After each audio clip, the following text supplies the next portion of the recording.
জগতে পথ দেখায়। এবং আমি অত্যন্ত শ্রদ্ধার সাথে আমন্ত্রণ জানাচ্ছি আজকের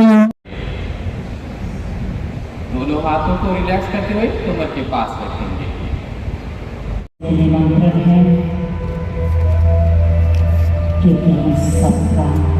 सर्वाइकल स्पॉन्डिलाइटिस से पीड़ित हैं तो ये अभ्यास सतर्कपुर से करेंगे। तो आज 2015 সাল থেকে সারা বিশ্বে 21শে জুন দিনটিকে আন্তর্জাতিক যুবা দিবস হিসেবে পালন করা হয়। এবার আমাদের যশস্বী প্রধানমন্ত্রী শ্রী নরেন্দ্র মোদীজিও পশ্চিমবাংলায় তথা কলকাতায় উনি যোগা দিবস পালন করছেন। যোগা যদি আমরা বলি যোগা মানে যোগ, এখানে বিয়োগের কোনো স্থান নেই।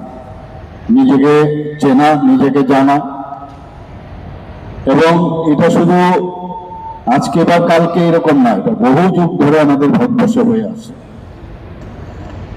আমরা প্রাচীনকাল থেকে আমরা দেখেছি ভারতবর্ষের যারা আমাদের মুনি ঋষিরা দিনের পর দিন এই যোগাসন করে এসছে।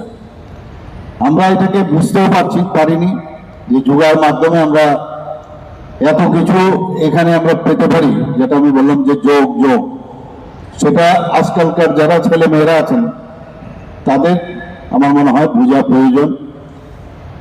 এবং এখানে আমাদের যে প্রচলিত যে কথা যে আমাদের দেশের দেবাদিদেব মহাদেব হলেন যোগার আদি গুরু এবং তিনি হলেন সারা বিশ্বের প্রথম যোগ গুরু।